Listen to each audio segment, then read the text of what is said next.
Hey guys, Jamie here from the Olde Creamery. Thanks for those of you who are joining. We haven't done a video in a really long time.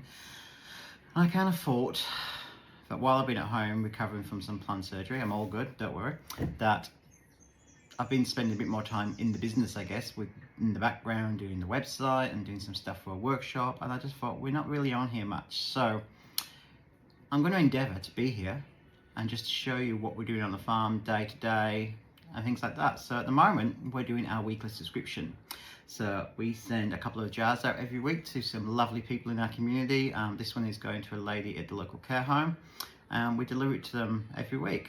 So I just thought you'd come along and we can see what we're going to use in this little jar. I like to do jars because they're really small and they're a good size if you're in a care home, particularly. They don't have much room in their bedrooms, and we can just swap this in, swap this out every week, so the jars are always getting reused, and also the paper we wrap them in as well. And it is the 9th of July, so we're in the middle of winter here. And just look, gorgeous Scabiosas. I love this variety. It's Scabiosa, I believe. It's a perennial. It's really good, and I'm going to use a bit of foliage, probably not all of this, but this is called Silky Oak, and it grows really well from seed. I've got little seedlings coming up everywhere, but our tree is quite well established, and I love the textural feeling of this. I think it's one of my favourite foliages, and it's good because you can pull the individual leaves off and use them. They last quite a long time out of water. If you had to wire them a bit, you could get in there just at the main stem and adjust them a bit, but they're good for that bit of escapism. I've used them in bridal bouquets where I've actually extended them out so they can droop down a bit and just give a bit of, you know, fluffiness. But also in wreaths and things like that. So they're quite versatile. Then I feel like it's almost made itself, but you know, we're going with Sweet Williams. Are just in colour at the moment, and there's so much variety, and I'm just getting the stock. We have our first stock of the season. I didn't really plant too much. We're going to be more of a spring crop for us this year, I think, but just look at the colour of this. I believe this is called brown. And it's just, they smell amazing, but it's just heaven. And these jars as well, which are quite affordable for my wholesalers, they're about $1 plus delivery, which again is really cheap. If I like 50, you know, it's not even $20 to have them delivered here. But again, perfect for short stems and things like that. So that's how I apply. I'll speed things up while I'm doing some bits. I'm just going to strip off all the leaves, get rid of all those extra bits we don't want. One thing I don't like about Sweet Williams is they do take a bit to condition them this way, and they can break quite easily. They're not the strongest of stems, even though they've got quite a thick stem. Look at the stems on them, but they kind of just snap at each node, so just be mindful when you do that. And I've got, I don't know if I'm going to use it or not, but I've got the first piece of Stadis I just found down the paddock. And this is an apricot Stadis. How gorgeous that colour is. And like anything, gorgeous things don't always last as long, so it's not as strong or as sturdy as the traditional Stadis, I think, for growing. And I also think they seem to die every year, so I do treat them as an annual more than the other stuff.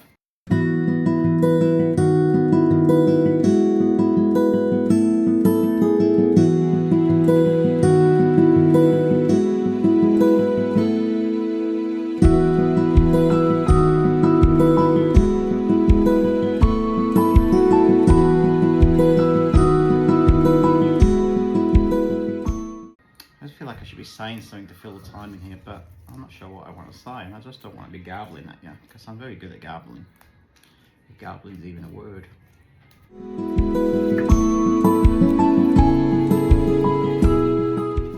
But what I'm thinking as I go through this is that I want to try and create the stock. I think it's going to be my centerpiece, because I have got that one piece and it'll be quite a good focal flower. And then I'm going to try and spiral these around the outside and create quite a nice little low dome shape. And I might collar it with these. Then the Scabiosa will probably just be like it is now, just a bit of escapism.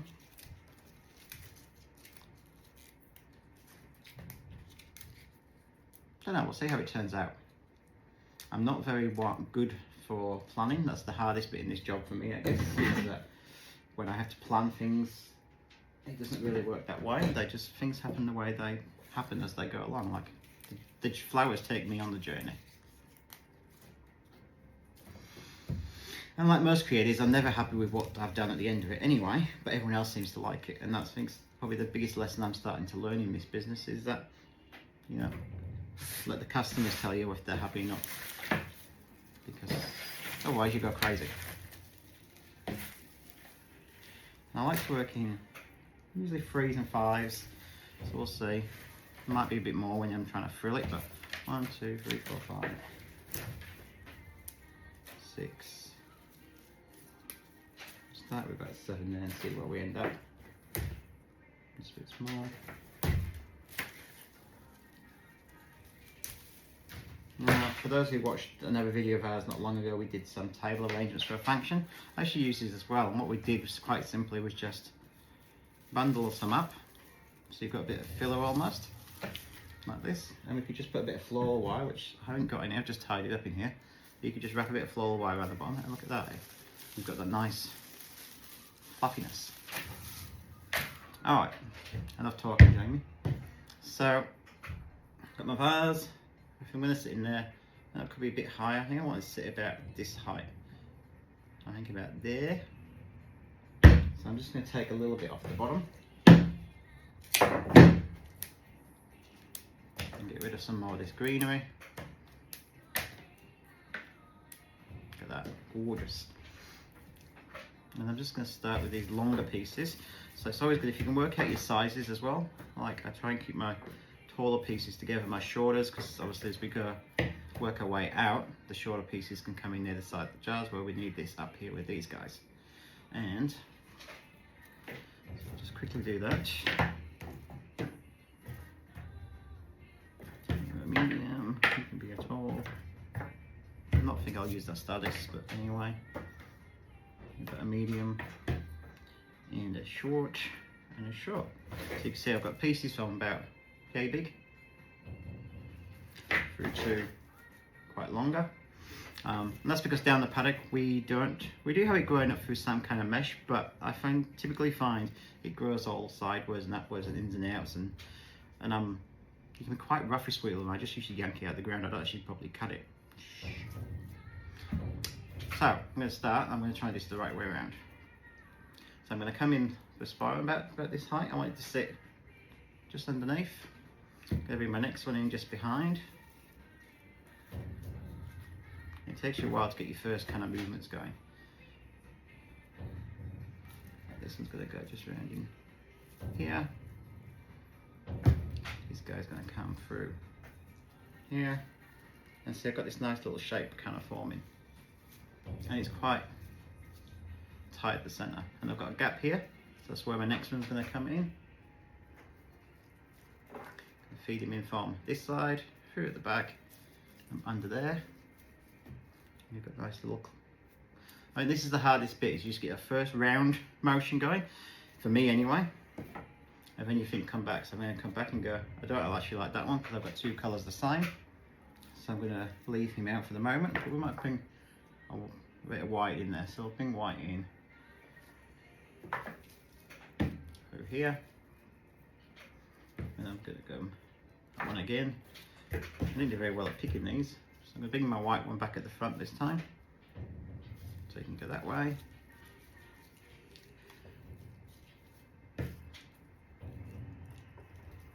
And there.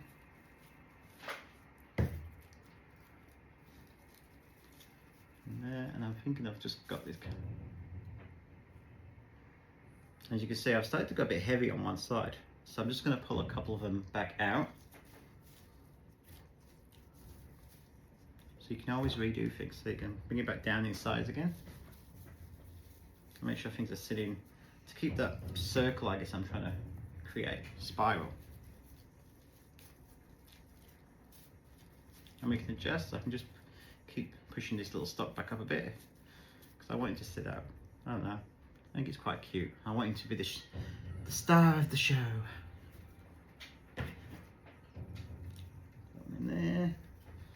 Around again, and keep pulling away and looking. You'll see where things are sitting. If they're not where they want to be, you can move them back out again, and you can start to lift up again. So you can see in here, this little pink girl, this salmon, is a bit lower than the rest. I'm just going to wiggle her up a bit. Alright, and that's our main flowers for this one. So like I said, I'm going to put some frills around. Oh, got one I didn't use. You can go in there. We have our little bouquet, posy. Probably more. I'm just thinking even on the outside, so they're going to come in and just sit in like so. I'm going to do a little turn, bring another one, do another one.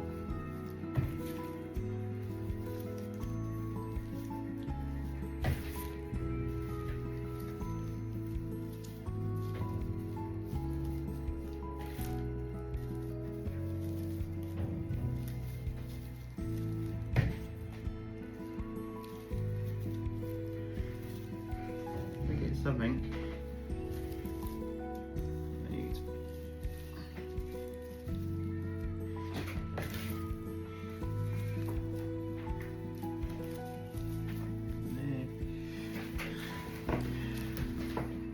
This one I hope I picked enough off the tree. We don't have to run back down the paddock, but you know, that's the beauty of having your own flower farm. Because if you just need a little something, usually you can find something out there. And sometimes it's not even in the flower pack. You go and look at the hedgerows, or you go and look at something. It's amazing what nature gives you. The arrangements we did for the Dahlia conference not long ago, one of the biggest loves of that design for me was the red berries we found on the side of the highway. And I'm still not sure what they are. I keep saying they're box farm, but I don't think they are. But they're a typical, they're a shrub or something. And they're just at the end of the road as we come up to the farm, and I just thought they were perfect. And again, it's just bringing that seasonal, local aspect to the work we're doing. Here we have something. And now remember, it looks a bit sparsed out, but when it gets into the vase, these are going to push up a bit too. I'm just going to put another couple in.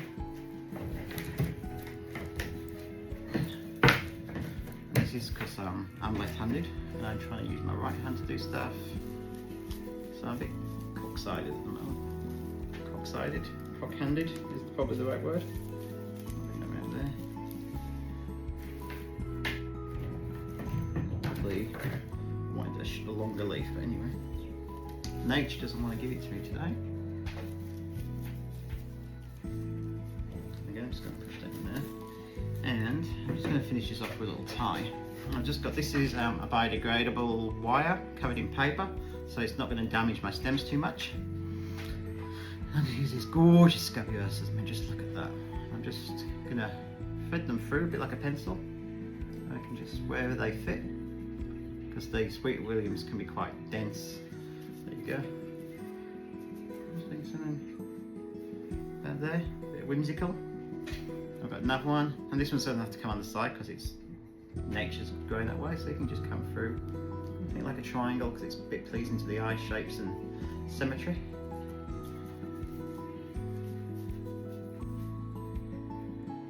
As you can see, I've just lost that little salmon one again. He doesn't want to play the game, this salmon one, so I'm just going to pinch in there and wiggle him back out a bit. There you go. Make him pop. Do a few of these. Just pull them in, wiggle them around, so they all get their little moment in the sun to shine.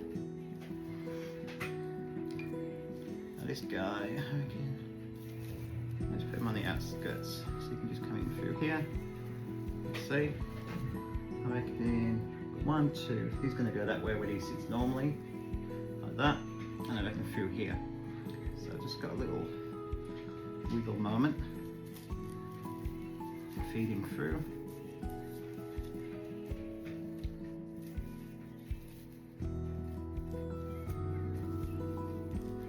And I think that's about right where we have it. Very different, this one. It's quite tight for my usual style, but that's fine. And I'm thinking about, I want it to sit in the vase, probably about yay high, about there. So I'm going to start trimming off. It's probably where my stock is, so I think that's where I'm going to have it sitting here. And you can see just on this angle, so that the bouquet can get, or the posy can make sure they get all that water and nutrients.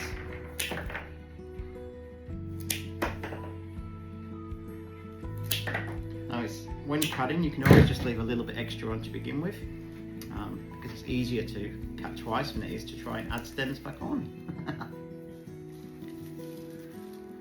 Mind my teeth. Rub it around a couple of times.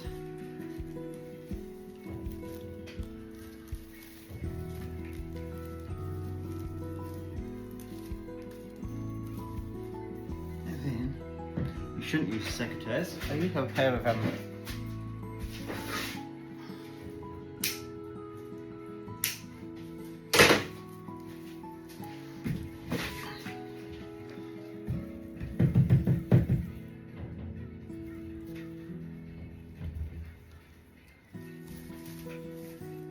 sit and have a look at that. It's now actually sitting slightly higher than I actually think I want it to, so it's got a bit of movement in there. Some cheap more stems. Come back in again, I'm going to take another centimetre off to see where we're at. There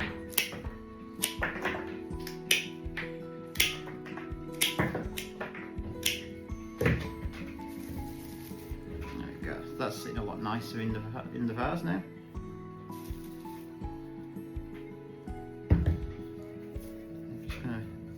Maneuver this Scabiosa a bit so it's sitting where I want it to. I'm going to clear the space off and we're going to wrap it. I'm going to try and move towards a more sustainable paper in the long run, because this is like a non-woven almost fabric, and I'm not sure how good it really is, but it's amazing how many clients reuse this. So it does get more than 1 or 2 lives, and even when it comes back in jars I can sometimes fluff it back up and use it again. So I'm just going to fold it over, make a rectangle. And it's going to set my flowers in the middle. You should be able to see this really. I'll try and put it down a bit without causing the whole tripod to go over. There we go. So what I'm going to do is try and just come up on one side, make sure I'm sitting around the sign, and then I'm going to pull up in the middle and kind of turn it over as I go. And I kind of continue to turn it all the same way as I go, like so. And then hold, and on this side, pull up in the middle, turn it around, and then this little bit left, just try and tip that up in the middle too, and I'll bring that round to the side too. And then we're going to get a piece of ribbon, and we'll go white.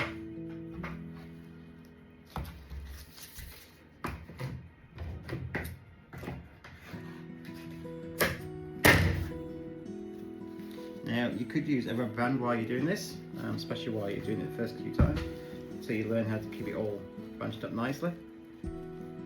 If you get round once and tighten, and then come back round to the front, I'm just going to do that first little knot.